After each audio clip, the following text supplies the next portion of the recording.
बुद्ध जिनकी मैं आपसे बात कर रहा हूं बहुत बुढ़ापे में हुए।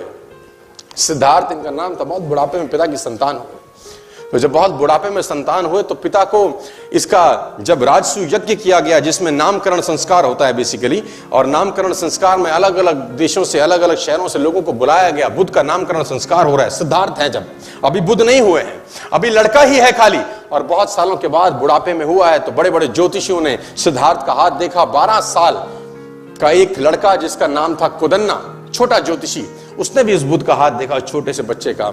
उसने अलग अलग राजाओं से, अलग अलग ज्योतिषियों से उस महाराज ने बुद्ध के बारे में पूछा जो सिद्धार्थ थे कि इसका जीवन बताओ क्या होगा। 90% लोगों ने बोला सन्यास ले लेगा, 10% लोगों ने बोला राजा बन जाएगा। 12 साल का ज्योतिषी कुदन्ना, उसने एक उंगली उठाई, उसने बोला राजान, मैं स्पष्ट तौर पे कहता हूं कि आपका लड़का सब सन्यासी हो जाएगा, सब छोड़ देगा। राजा को बड़ी ठेस पहुंची, बड़ा क्रोध आया मन में कि बुढ़ापे में एक लड़का हुआ, अगर ये सन्यासी हो जाएगा तो मेरा राजपाट कौन देखेगा, है ना। आदमी सन्यासी चाहता तो है लेकिन अपने घर में नहीं, पड़ोसी के घर में चाहता है। भगत सिंह हो पड़ोसी घर में, हमारे घर में नहीं होना चाहिए। तो बुद्ध ने बोला इसका, राजा ने बोला इसका उपाय क्या है। उपाय बड़ा सरल है, इसको भ्रम में रखो जीवन भर, क्योंकि जिस दिन इसको दुख का एहसास हुआ, इसके मन में पीड़ा हुई, ये सन्यास की तरफ चला जाएगा। राजा ने बोला क्या करूं। बोला षड्यंत्र करो, प्रपंच रचो। कैसे। बोला जिस महल में रहता है गर्मी है तो सर्दी एहसास ना हो, सर्दी में गर्मी का एहसास ना हो, इसको शराब पिलाओ, लड़कियों से घेरे रखो, इसके इर्द गिर्द झूठा संसार रखो, इसको पता नहीं चलना चाहिए कि दुख नाम की कोई चीज होती भी है। बूढ़े व्यक्ति को इससे दूर रखो, मृतशैया को इससे दूर रखो, सूखा पत्ता इसके बाग में दिखना नहीं चाहिए क्योंकि ये चीजें इसको आकर्षित करेंगी संन्यास लेने की तरफ। राजा ने प्रपंच किए। और मैं बताना चाहूंगा आपको, मैंने इतिहास पढ़ा है कि अलग अलग ऋतुओं के लिए सिद्धार्थ के लिए अलग अलग घर बनाए गए। सर्दी के लिए अलग घर, गर्मी के लिए अलग, बरसात के लिए अलग।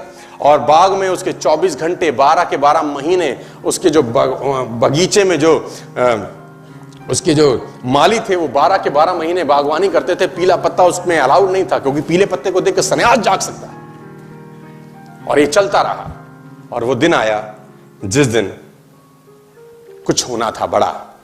कहते हैं जो ईश्वर ने आपकी तकदीर में लिख दिया उसको तो कोई खुद नहीं बदल सकता। सिद्धार्थ को एक युवक महोत्सव में भाग लेने जाना था। उस युवक महोत्सव का उद्घाटन युवराज ही करते थे। डुंडी पीटी गई, मुनादी कराई गई पूरे शहर के अंदर कि जिस रास्ते से सिद्धार्थ निकले, खबरदार कोई बूढ़ा व्यक्ति नजर नहीं आना चाहिए, खबरदार कोई साधु ना दिखे, खबरदार कोई मृत्युशैया वहां से ना गुजरे। और पूरे के पूरे रास्ते से पीले पत्ते हटाए गए, हरे हरे बाग, ताकि बुद्ध को वो सब वैसे का वैसा लगे जैसे वो अपने महल में देखा करते थे। और वो महल से बाहर निकले, जो सारथी था वो सारथी बुद्ध को लेके निकला, सिद्धार्थ को लेके निकला। और निकलते निकलते निकलते निकलते आखिर वो घड़ी आ पहुंची। सिद्धार्थ ने पहली बार एक बूढ़े व्यक्ति को कुंभ करते हुए देखा जो झुक के चल रहा था। सिद्धार्थ ने सारथी को बोला रथ रोक। सारथी ने बोला महाराज क्या हुआ। बोले ये झुक के क्यों चलता है, क्या तकलीफ होगी इसको, क्योंकि पहली बार उसने बुढ़ापा देखा। सिद्धार्थ ने आज तक तो सब हष्ट पुष्ट लड़के लोग देखे थे। सिद्धार्थ ने बोला ये झुक के क्यों चल रहा है। सारथी बोला महाराज मुझे आज्ञा नहीं है कि मैं संदर्भ में आपसे एक शब्द कहूं। सिद्धार्थ ने बोला मैं आज्ञा देता हूं तेरी गर्दन उड़ा दी जाएगी, तो तुरंत बता ये झुक के क्यों चल रहा है। सारथी ने बोला महाराज ये बूढ़ा हो गया है, ये बुढ़ापा है। सिद्धार्थ बोला वो होता क्या है। बोला ये जवानी के बाद की एक अवस्था होती है, आप अभी जवान हैं, कुछ समय के बाद आप भी। सिद्धार्थ ने बोला मैं भी बूढ़ा हो जाऊंगा। उसने बोला सबको होना होता है। रथ आगे बढ़ा और सिद्धार्थ ने फाइनली एक मृत्यु शैया देखी। कुछ लोग एक बॉडी को ले जा रहे थे। सिद्धार्थ ने बोला रथ रोक, इस आदमी को बांध के क्यों ले जा रहे हैं, इसको क्या हो गया है। तो उसने बोला महाराज ये मर चुका है। बोला ये क्या होता है। बोला ये बुढ़ापे के बाद की अवस्था है। बोला एक दिन क्या मैं भी मर जाऊंगा। सारथी ने बोला जो आया है सो जाएगा, राजा रंक फकीर, जो आएगा वो जाएगा। रथ आगे गुजरा तो सिद्धार्थ ने फाइनली वो लास्ट में वो देखा जो उसको देखने के लिए मनाही थी। सिद्धार्थ ने अपनी आंखों से एक सन्यासी को गेरुए वस्त्र धारण किए चलते देखा। तो सिद्धार्थ ने सारथी से बोला इसने इस रंग के कपड़े क्यों पहने हैं। अब तक तो सिद्धार्थ ने वो राजसी ठाट बाट देखे थे, ये गेरुए वस्त्र में आदमी कहां जा रहा है और ये कौन है। तो बोला महाराज ये सन्यासी है, इसने सब छोड़ दिया क्योंकि जिंदगी में दुख है, तकलीफ है, क्लेश है। सिद्धार्थ ने बोला रथ रोक, लौटा ले। कहते हैं कि सिद्धार्थ उस युवक महोत्सव में भाग लेने नहीं गए और आधे रास्ते से ही लौट के वापस आ गए और उसी रात सिद्धार्थ ने गृह त्याग कर दिया। उसी रात को वो सब छोड़ के चले गए। एक चीज बदली सिद्धार्थ के जीवन में, और वो था विचार। 12 बरस के बाद लौटे, बुद्ध होके लौटे, तेज उनके चेहरे पे था।